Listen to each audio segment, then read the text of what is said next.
Hello everyone, Michael here, and today we're going to discuss whether Alberta should leave Canada.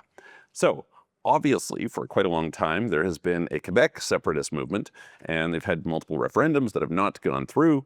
And lately, Albertans have felt fed up, first with Justin Trudeau and then with the current Prime Minister Carney.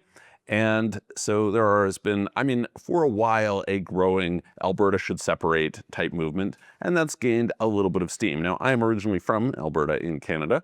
I moved away from there quite a number of years ago, but I go back regularly, and I have family who are still there, and friends, etc. And so to some extent, if they were to separate, it would affect me. I would maybe get some say in that. I don't know exactly. I guess I'm a Canadian who was born in Alberta and lived in Alberta for a lot of years. We'd have to kind of see. But I'm going to talk about my perspective based on seeing other parts of the world as to whether or not this is a good idea. So let's dive in and talk about it. Now, a few analogs that I think we should draw on. One is Montenegro. Another one is Bahamas. Another one is UK with Brexit. And another one is possibly Singapore. Okay, Singapore is a very unique case, and so we'll talk about it separately. The way you might look at this is, so how did UK do coming out of Brexit? Probably not very good, okay? It was mostly not a great breakup story there. Would Canada have a similar experience? I think there's some reasons to believe yes, and I'll talk in a second about why, but let's kind of consider that one as the first one. Montenegro, separating from Serbia, I think went fairly well, okay? Overall, Serbia was probably a bit of a drag on Montenegro. You can see that when Slovenia broke off, that was good. Croatia breaking off, that was good. I'll bet there was a civil war and, it was resisted and all this sort of thing, led to also Bosnia breaking off. So, that's maybe a little bit more complicated if there's war involved. But in the case of Montenegro, I think it went pretty well. Montenegro generally benefited from this. If you look at Bahamas separated out from UK, and I would argue with you that probably it was bad for Bahamas. And the main analog you can look at there is Cayman Islands, which is still under UK. And Cayman benefits quite a bit from being under UK. So you've got a lot more corruption, a lot more problems in Bahamas versus Cayman.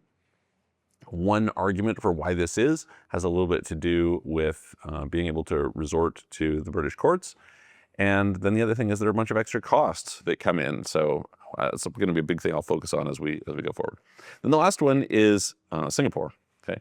Now, Singapore is this crazy story where Malaysia kicked Singapore out. So it's very rare that a place actually kicks another country out, but that is in fact what happened.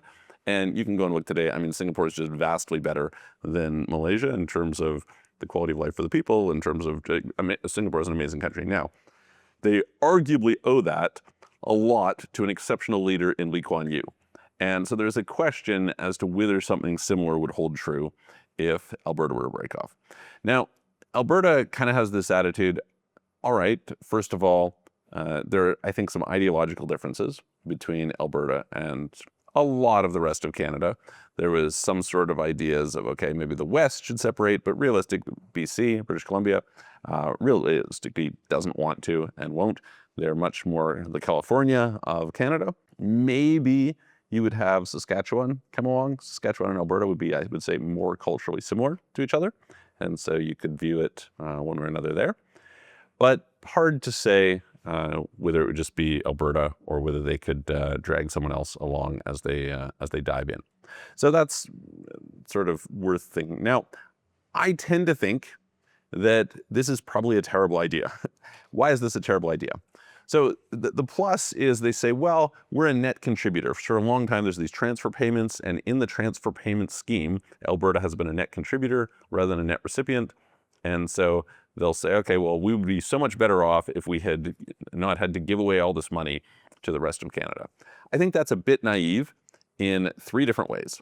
So first of all, unfortunately, you're going to be landlocked. Like, imagine if you look at the map, you say, okay, well, we've got BC on one side, Northwest Territories on the top, Saskatchewan on the other side. we have these natural resources, but in order to export them, we have to go through one of these countries, and they will charge us a significant toll. There's no access to the sea. So if you look at Montenegro, there's access to the sea. If you look at Bahamas, there's access to the sea. If you look at UK, there's access to the sea. If you look at Singapore, there's access to the sea. So you kind of have this ability to establish your own identity in that regard. You just don't have that in the same way in the case of Alberta. And I suspect in the Brexit analog that probably Canada would not deal very fairly or very nicely with Alberta in this situation. And so I think that might blunt a lot of the perceived benefits of Alberta going its own way. The second reason is I think mostly the Albertan leadership, and frankly this is driven from the Albertan people to some extent, are not that smart. And so people might be like, oh my gosh, I love the current premier, and maybe I love Ralph Klein or whatever. Look, here's the reality. Alberta should have been Norway, okay? You can just look at how Norway took their natural resources money, they deployed it very effectively, and as a result, they are the richest nation on earth in some sense. They're the largest sovereign wealth fund. They have negative debt to GDP in that regard. They have the ability to pay a huge sum of money to each of the people in their country. Like, they're very well off. Now, Alberta also had a trust fund that they set up, and they just horribly mismanaged it. They stopped contributing to it. They basically took a bunch of the proceeds that they had, and they basically just gave them away to people. Alberta should have done really well. Alberta had all the resources, everything going for them, and they mostly squandered it. They have short-termism. It's quite terrible, quite terrible. And so to me, in the absence of a good leader, so like if you had a Lee Kuan Yew, is it probably better to separate out? Yes. Do I see anyone who looks like a Lee Kuan Yew in Alberta? No. Daniel Smith is not Lee Kuan Yew, okay? Let's just be very clear. I haven't seen signs of other people coming along who have the vision, etc., to shape things like Lee Kuan Yew would in Singapore. And so you have to be very strategic to do that. You have to have a long-term vision. You have to be able to be in power for a long time. You have to be able to rally people around you, etc. I think that would be quite challenging. And so that's kind of the second objection that I have around this. The third objection I have around it is Alberta might say, okay, well, we are a net contributor. And in some respects, that's certainly true. I mean, definitely, they called it the Alberta advantage for a reason. There's a bunch of reasons, actually. And so, relatively speaking, life in Alberta, quite good. Lower taxes, higher wages, lower costs in a bunch of regards, etc. So these things are all great. The problem is, if you're your own country, it's not like all those expenses just vanish and you just get to keep all the benefit. This is something I think people don't really think through that well. So now you have to do all your foreign affairs yourself. So that's an issue. This includes military, defense, everything related to dealing with, for example, having embassies around the world. You have to establish diplomatic ties. You have to negotiate treaties. All this stuff is like a very heavy lift. It's not particularly easy or fast to go and do all of this stuff. And so what is that going to cost in resources? Now, if you're a big country, you can amortize those resources across many people. Alberta is a relatively small province, right? Talking about around 3-4 million people, something around 4 million people. So it's just like you don't have that many people to amortize all of this across. Are you going to set up embassies with almost 200 countries around the world? What kind of negotiating power are you going to have? How is that going to work? It's quite complex to figure out how that would work. What does this mean? Well, so for me as a Canadian who was an Albertan, maybe I would get lucky and I could have another passport out of the deal. Maybe I'd be like, okay, I have a Canadian passport and an Albertan passport. Quite likely, they probably would say you have to pick one or the other. That's kind of been a thing, for example, if you look at Montenegro, Serbia. And so they may have something where they restrict you in that regard. And if they do, and you have to choose just to be Albertan, well, a Canadian passport is a really powerful travel document. It's a wonderful document to have. The Albertan passport is not just going to inherit all of that stuff. They're going to have to go and negotiate all of that stuff with all these other nations over many years. And gradually, probably they can do it. They can probably bit by bit improve, etc. And again, if you have like a Lee Kuan Yew like leader, then over the course of 30 years, that might work out really well. But in the absence of a Lee Kuan Yew leader, you're probably not going to be in a great situation. So I think that becomes a fundamental challenge for the province if they were to become a country. And to me, that's pretty problematic. Even if you think about kind of controlling borders, right? Like there's so many highways and railways and things like this that pass from Saskatchewan to BC via Alberta. And now, okay, you're going to like close all that down. People are going to come in one border. You're going to have to like police this. What is that going to do for trade? I guess maybe you could try and negotiate some sort of open trade policy with those, but why is it clear that they're going to want to give you that? If they don't, again, now you're in this situation where you're very restricted, right? You're quite locked up.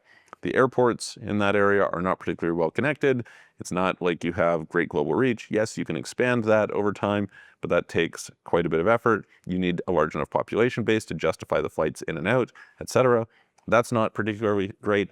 The general trend is that you're moving to a less pro-oil world, right? There's kind of all this climate change narrative, etc. You might say, okay, great, we want to be able to sell our oil around the world and profit from it. Great, perfectly sensible. But if the rest of the world is putting pressure, which we already see, right? Like the reality is that for a variety of different reasons, West Texas Intermediary or Brent crude prices are quite a bit higher than the prices that get paid for oil from, say, Fort McMurray. And so that's a fundamental issue, right? So just like thing after thing after thing, if you start to narrow it down, it just strikes me that this is a very complex, difficult thing to pull off in a way that is going to be very favorable for the people of Alberta. And so to me, I generally don't support that policy. I think it's probably net negative in the absence of something really dramatic, that either things are like dramatically worse with Canada as a whole, and there's a worthy reason to split off in that sense, or there's some like incredibly visionary leader and you can catalyze the people and set things up because you've got to be really, really smart about how you set this up. Norway did it quite well, right? Norway is actually one of the newer countries, and that's been pretty positive for them. But they had this like really thoughtful discussion as a country to establish what it was that their policies and ideas and values were going to be, and built around that, and then manage their resources exceptionally well. And I feel like the reason that Albertans want to go and separate off is not so they can do that.